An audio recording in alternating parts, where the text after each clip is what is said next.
What if tomorrow morning, one sentence could get you arrested? Not a threat, not a lie, just an opinion. What if criticizing a politician meant losing your job?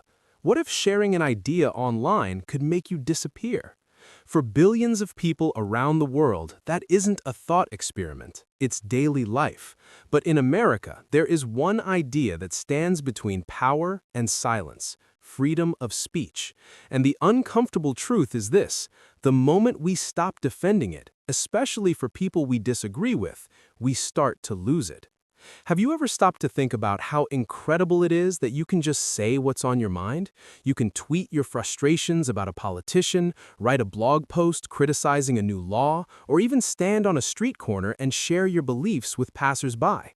This fundamental right, the freedom of speech, is something many of us take for granted, but it's the very bedrock of American society, and understanding why it matters is crucial for every single one of us. So, what exactly is freedom of speech? In the U.S., it's enshrined in the First Amendment to the Constitution. The text is surprisingly simple: Congress shall make no law abridging the freedom of speech or of the press.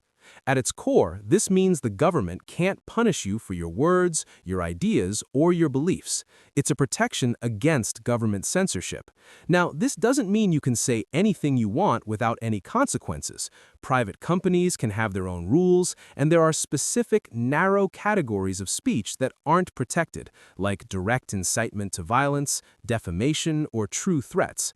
But the principle remains: the government cannot silence you just because it disagrees with what you're saying. This idea wasn't born in a vacuum. The founders of the United States had lived under the rule of the British monarchy, where criticizing the king or the government could land you in prison, or worse.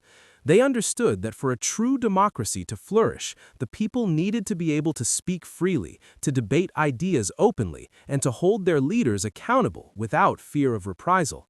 They saw free speech as a safety valve for society. When people can voice their dissent and frustrations, it allows for peaceful change and prevents grievances from boiling over into violence.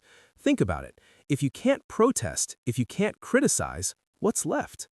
One of the most powerful arguments for free speech comes from the concept of the marketplace of ideas. This is the belief that the best way to find the truth is to allow all ideas, even the ones we find offensive or wrong, to compete with each other in open debate. The theory is that good ideas and truth will eventually win out over bad ideas and falsehoods. If we start censoring ideas we don't like, we risk suppressing a truth we haven't discovered yet. History is filled with examples of ideas that were once considered dangerous or heretical but are now widely accepted. The abolition of slavery, women's suffrage, the civil rights movement, all of these started as minority viewpoints, spoken by brave individuals who dared to challenge the status quo.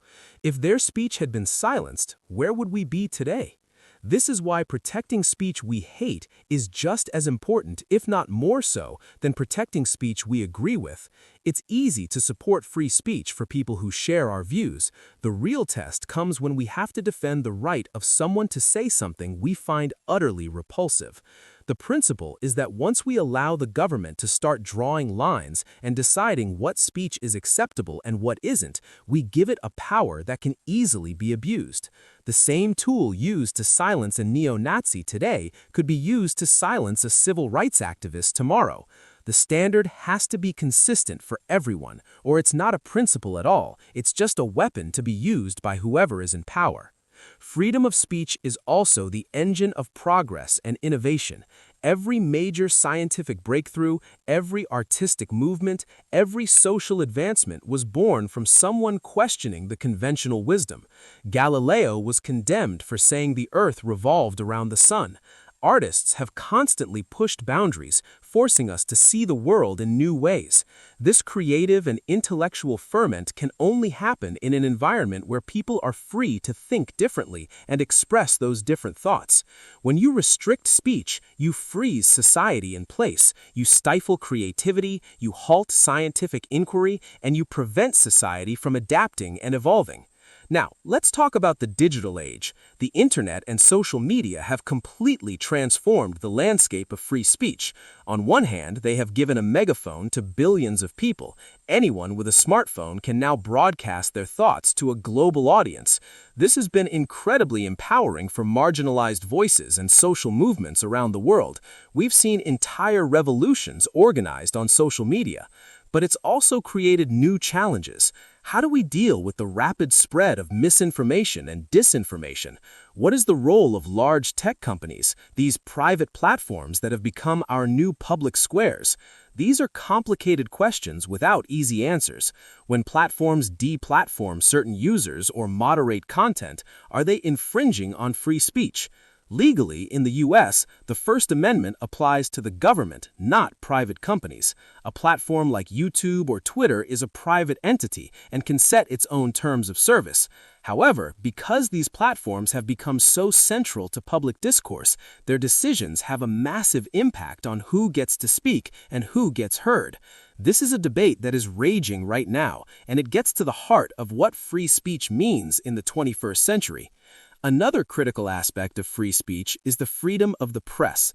The founders specifically included it in the First Amendment because they knew a free and independent press is essential to a functioning democracy. Journalists act as a watchdog, investigating the government, uncovering corruption, and informing the public. Without a free press, we would know only what the people in power want us to know. They hold the powerful accountable.